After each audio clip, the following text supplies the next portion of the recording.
আমার কন্যা গতকালই কয়েক মাস এখানে থেকে তারপর পড়াশোনা করতে দিল্লি চলে গেল। অদ্ভুত লাগে, আজ থেকে 3 বছর আগেও যখন প্রথম দিল্লি গিয়েছিল গ্রাজুয়েশনের কোর্স শুরু করার জন্য, তখন ওকে আমরা সবাই মিলে সাবধান করেছিলাম ওখানে কিন্তু রাত্রির বেলা যেখানে সেখানে সিনেমা দেখতে চলে যাবে না, শহরটা কিন্তু দিল্লি, কলকাতা নয়।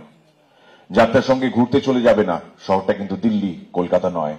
যেখানে সেখানে আড্ডা মারতে মারতে দেরি করবে না, শহরটা দিল্লি, কলকাতা নয়। আমাকে এইবার আমার মেয়ে প্রশ্ন করেছে, তুমি এবার কি বলবে? আমি কোনো উত্তর দিতে পারিনি।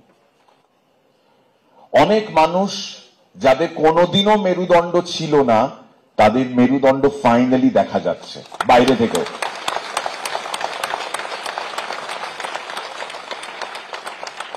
আবার এমন অনেক মানুষ রয়েছেন যাদের কিনা মেরুদণ্ড ছিল, আমরা জানতাম, এটা আমাদের বিশ্বাস ছিল, কিন্তু এই মুহূর্তে L5 L7 এ কিছু একটা গন্ডগোল দেখা যাচ্ছে, তারা ঠিক করে উঠে দাঁড়িয়ে সত্যি কথাটার পাশে দাঁড়াতে পারছেন না।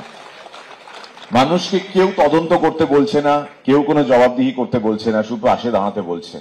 যে মিটিং মিছিল নিয়ে আমাদের শহর জেরবার থাকতো একটা সময়, এবং আমরা উষ্মা প্রকাশ করতাম, আমরা বিরক্তিসূচক শব্দ ব্যবহার করতাম, গালাগাল দিতাম, আজকে মানুষ ঘন্টার পর ঘন্টা ট্রাফিক জ্যামে আটকে থেকেও এই সহনশীলতার পরিচয় দিচ্ছেন, কারণ তারা জানেন এটা বৃহত্তর স্বার্থে। যে আমার বেশ কিছু শিল্পী বন্ধু যারা সিনেমা, টেলিভিশন, থিয়েটার জগতের সঙ্গে যুক্ত, তাদের কাছে জনগণ জবাব চাইছে, কিন্তু তারা কোনো জবাব দিতে পারছে না, কারণ তাদের আনফর্চুনেটলি টিকিটটা অন্য কোথাও বাঁধা, এবং সেই টিকিট জোর আছে বলতে হবে।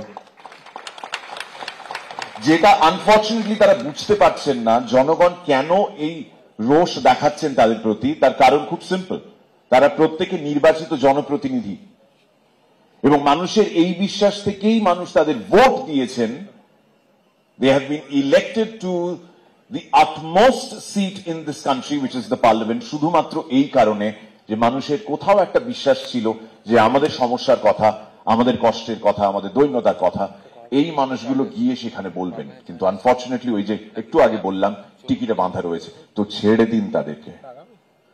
তাদেরকে ট্রোল করার থেকে মনের মধ্যে গেঁথে নিন একটা বিষয়, ট্রোল নয়, you have a role to play. You and I, we all have a role to play. তাদেরকে সামনে দেখলে থুতু ছেটাবেন তাদের মুখে। যাদের সত্যি কথা বলার দৃঢ়তা নেই, এই মনুষ্যত্ব বোধটা নেই, তারা কোনোভাবেও শিল্পী নন। ক্ষমা যাদেরকে করবেন না, তাদের বিরুদ্ধেই এই আন্দোলন চলছে, এই আন্দোলন চলুক। Justice for, justice for, justice for. Thank you so much for being patient. Thank you.